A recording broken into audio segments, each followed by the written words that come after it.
Okay, today we're going to study this case that we have on the screen. I want to show you some pictures and study the evidence that we have. I think it's important that we talk about the pictures you have been handed, just a set of pictures in here, and we're trying to put together the puzzle on how this accident happened. So you can see that this Toyota Camry has damages on the front right side. Okay, we need to examine it a little bit more in detail. And the other one has damages on the other side of this. It has you see the damages here is from it starts at the front. Oh, this?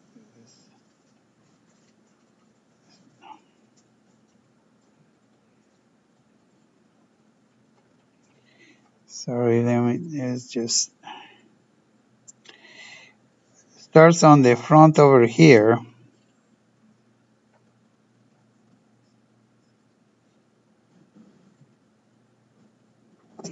and then it goes all the way back, and you could see that it impacts the front. Here is the most damage here, and then obviously one thing you need to understand to see here is that the damage here on the back is not continuous towards the tire. So do you see how the pressure gets released on the back? In other words, it doesn't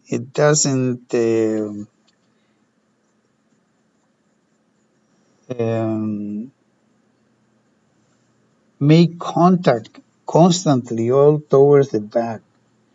It only makes contact on the front door, the front fender obviously, and the back door is damaged, but the part of the back is not as damaged. Yeah? This is what I'm trying to say here. So it's damage in here, you see, but you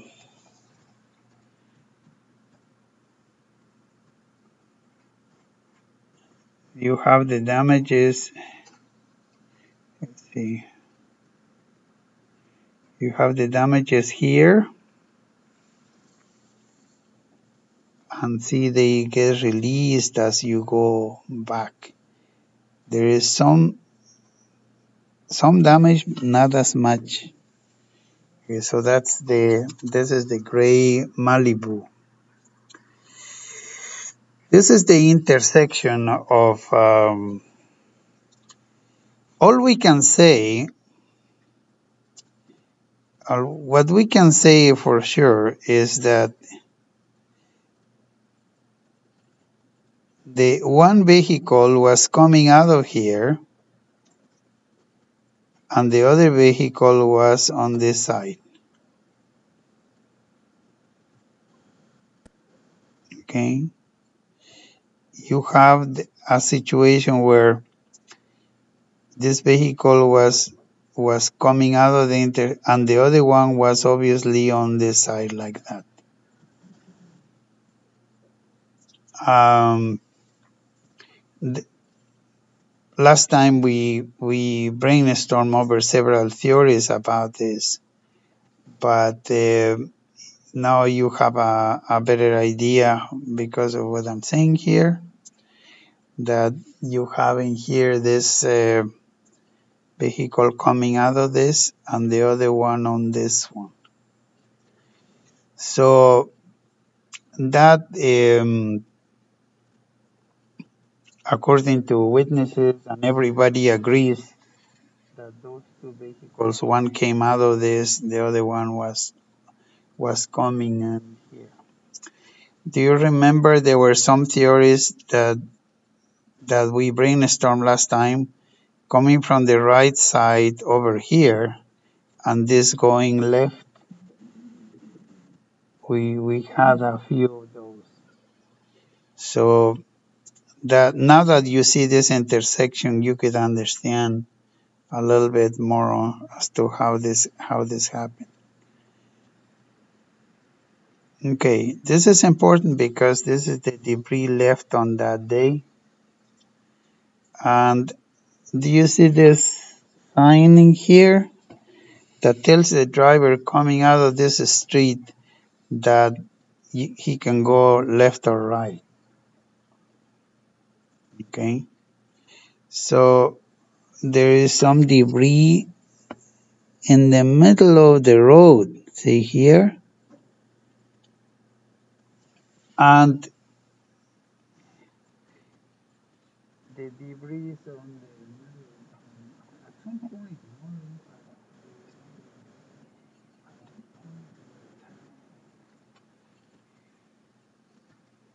so that is another aspect of this. This is another picture showing you.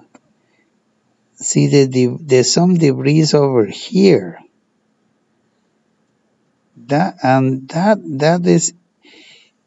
is important because you notice there's no debris here.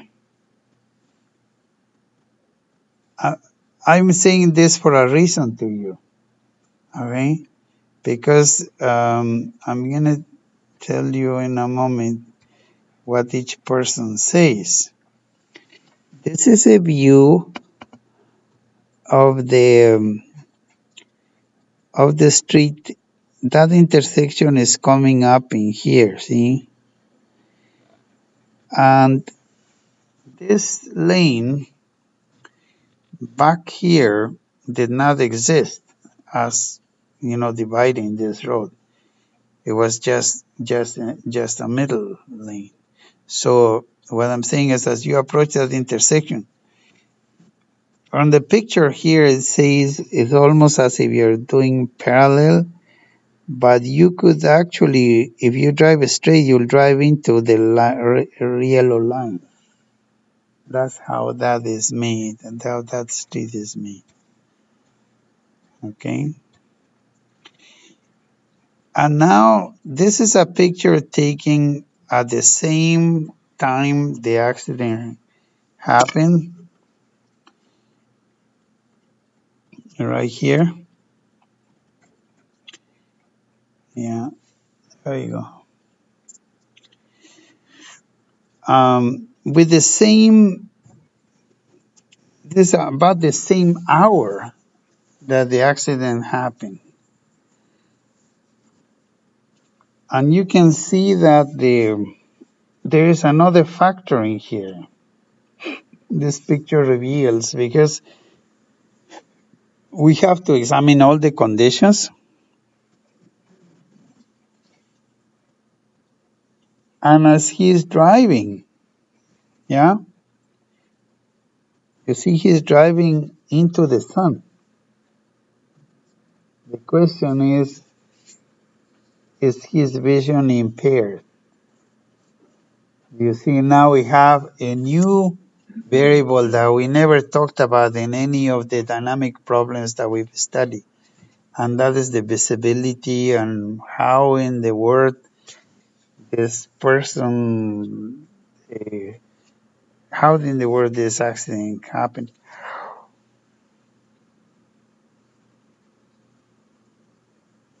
So I'm raising the question, could visibility be a problem?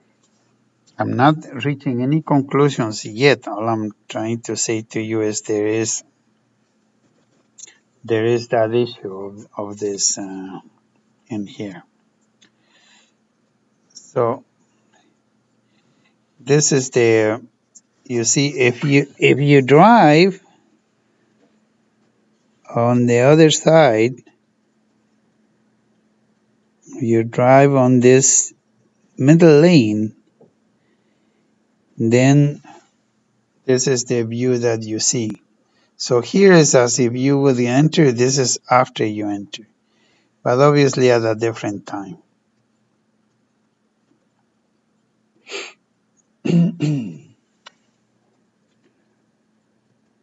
Okay.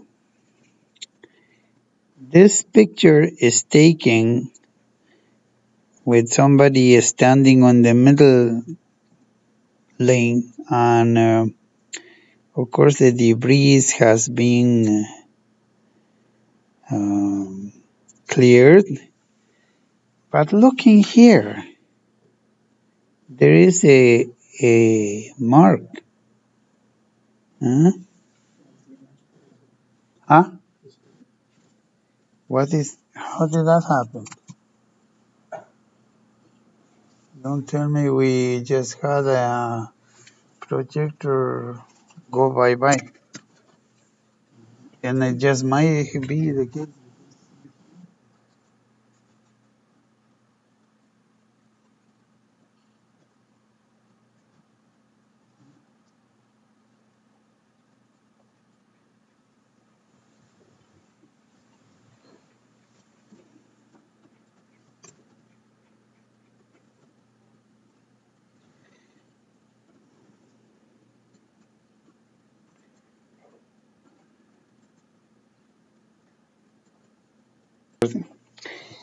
Okay, so this is looking at the middle lane in the so-called suicide lane. So there is a marking here, which we should consider this because you see this is a significant one. Okay.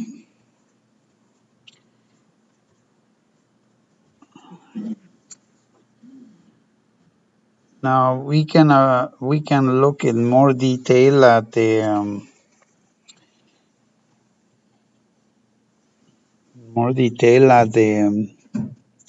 damage in the front. Compare there's the damage on the side. No, it's more towards it's almost as if this car hit the other car with the corner, or the other car hit this one on the side, on the corner.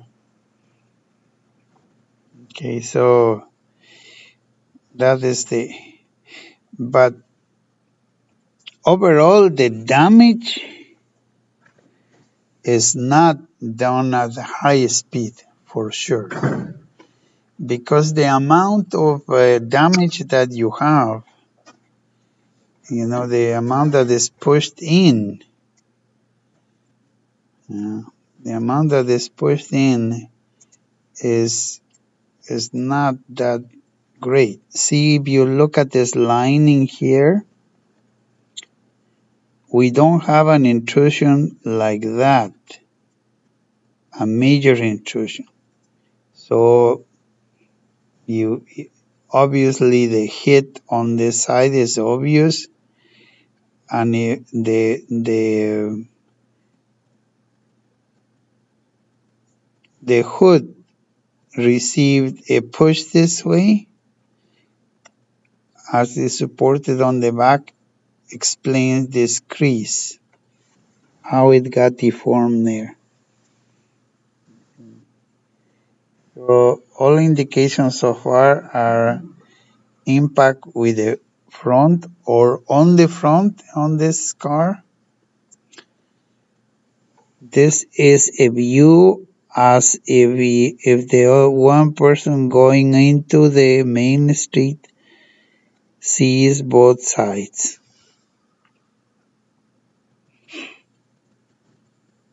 One piece of the puzzle that I would like to tell you is that the vehicles ended up here, someplace right there, close to the sign right here.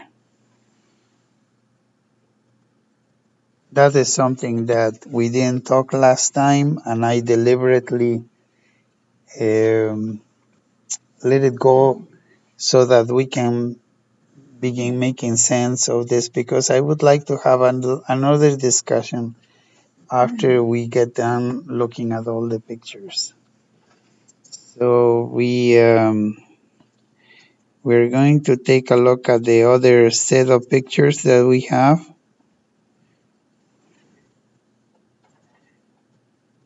here. So we have by now is revealed to you the exact location. This street is called Gerber Street. This is in South Sacramento, close to the Flooring Mall, some place in.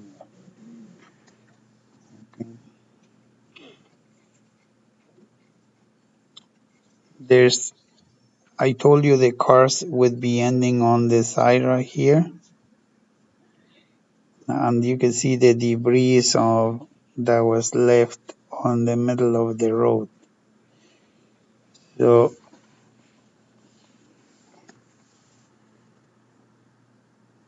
this again is a picture going towards the intersection from a driver. We're gonna have to establish directions. This is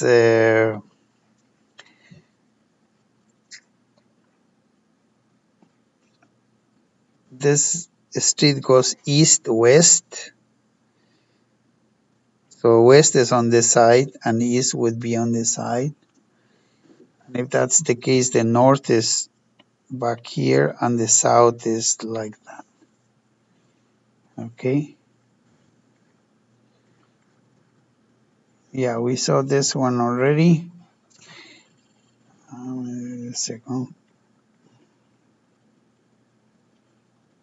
This is another view as if somebody is driving towards the intersection that is over here. Yeah, we did look at this one. And what was this interesting is in here.